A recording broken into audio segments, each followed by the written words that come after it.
সাক্ষর দাদু সুস্থ হতে জিল আর চৌথের মধ্যে তুমুল ঝগড়া। সম্পূর্ণ জানতে হলে চ্যানেলটি সাবস্ক্রাইব করে ভিডিওতে লাইক দিয়ে দেখতে থাকুন। বলে বাবা পাঠ করে গেছে সিরিয়ালের আজকের পর্বে দেখা যায় সাক্ষর দাদু এখন অনেকটাই সুস্থ।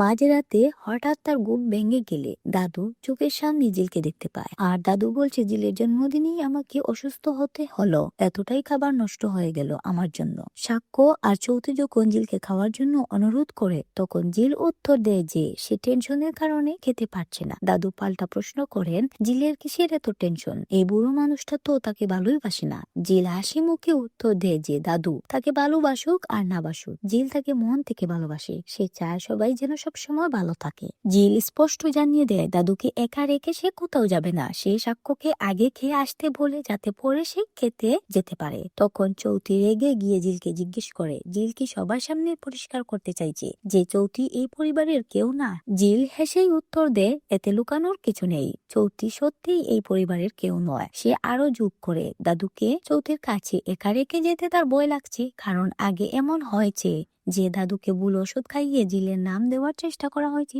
জিল চায় না সেই ঘটনার পুনরাবৃত্তি হোক।